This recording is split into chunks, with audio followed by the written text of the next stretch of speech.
Most AI notebook tools are still basically smart folders. You upload some docs, ask a few questions, maybe generate a podcast, and that's where it ends. The moment you need live email, today's calendar, active Jira tickets, and a teammate in the same thread, the whole thing starts feeling small. This is where SurfSense got really interesting, because the real problem usually is not summarizing one static PDF. It's that the context you actually need is spread across Gmail, Drive, Notion, GitHub, Jira, Linear, your calendar, random web pages, and whatever somebody dropped into chat 10 minutes ago. So every morning starts the same way. 20 tabs open, 3 different summaries, copy-pasting context into an LLM, and still not being fully sure you're looking at the latest version of anything. SurfSense feels like someone took the core idea behind NotebookLM, removed the training wheels, and turned it into a live knowledge workspace. You create a search space, connect the tools you already use, choose the model you want behind the scenes, and then chat with that whole knowledge base in one place. Not just your files, your workflows. All right, from the main dashboard, the layout is pretty easy to understand. On the left, you have your search space, your chats, inbox, and documents. In the center, you have the main chat canvas. At the top, you can switch models. Then inside the Documents view, you can either upload files or open the Connectors panel and start wiring in live sources.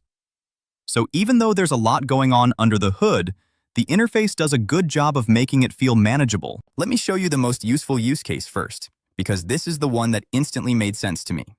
Imagine it's early morning, and instead of manually checking your inbox, your calendar, and your task manager, you connect Gmail, Google Calendar, and Jira or Linear into the same search space.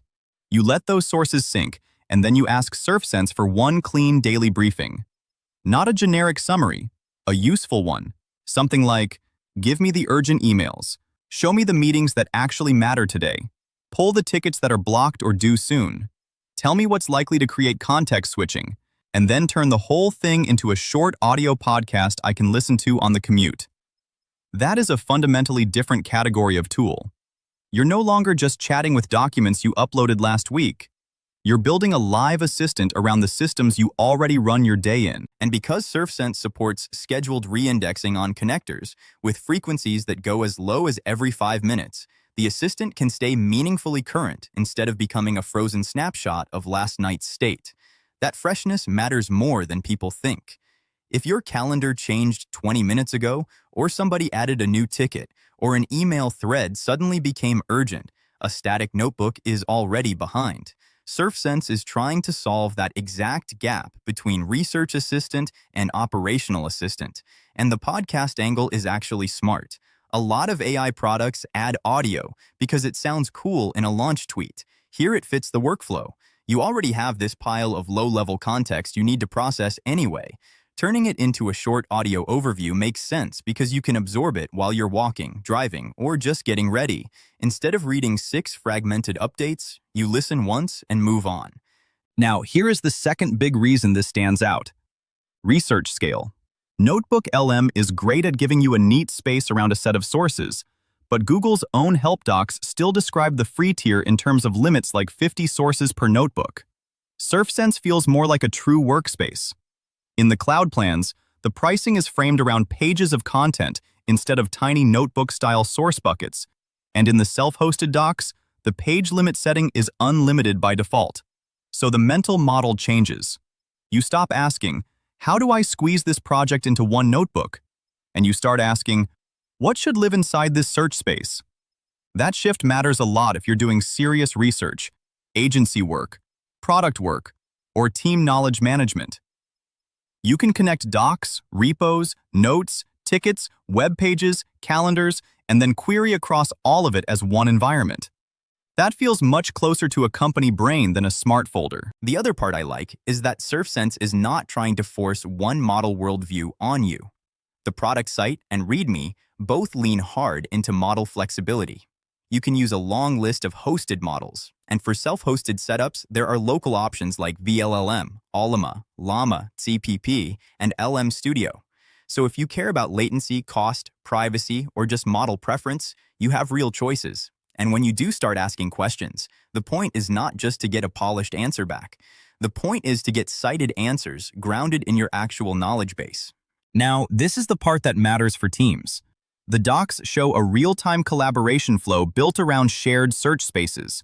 You invite teammates, they join the space, you toggle chats to shared, and then everyone can work inside the same thread in real time.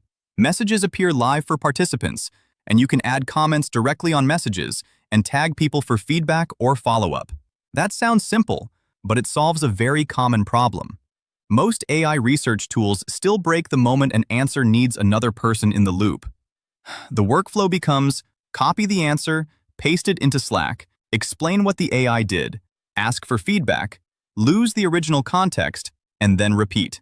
Here, the discussion happens next to the answer inside the workspace itself. I also think the self-hosted and open-source path deserves real attention, especially for this audience. The cloud version is obviously the easiest place to start, but SurfSense also has a self-hosted build, and the docs include a one-line Docker install for Linux and Mac OS, plus a PowerShell version for Windows. So for privacy-focused users or people who just want control over the stack, there is a credible path to running this on your own infrastructure. And it's not just self-hosted in the vague marketing sense.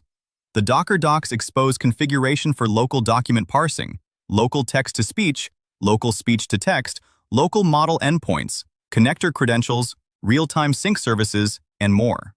So if your ideal setup is closer to bring your own models, bring your own environment, keep the system under your control, SurfSense is clearly designed with that mindset in mind. Now, honest take, if all you want is the easiest possible way to throw a few PDFs into an AI notebook and chat with them, SurfSense might be more tool than you need. NotebookLM is still simpler. That is part of its appeal. SurfSense starts to make real sense when your knowledge is spread across tools, when you want fresher context, when you need model flexibility, or when multiple people need to work inside the same AI environment. So this is not just a better PDF chatbot. It's trying to become a knowledge operating layer. That's a bigger promise, and it also means a bit more setup. But in this case, the setup is the point. So who is this for? I think SurfSense makes the most sense for founders, operators, researchers, PMs, agencies, dev teams, and honestly, anybody whose day is already fragmented across too many systems. Start with one practical search space.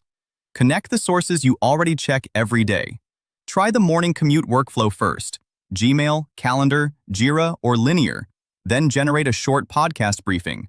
After that, add documents, add a shared chat, and see whether the experience starts replacing tab hopping for real, because that is the test. Not whether the homepage sounds impressive, not whether the demo looks polished. Whether this actually helps you think and act faster inside your own work. And SurfSense, at least from what I've seen here, is one of the first tools in this category that feels like it understands that difference.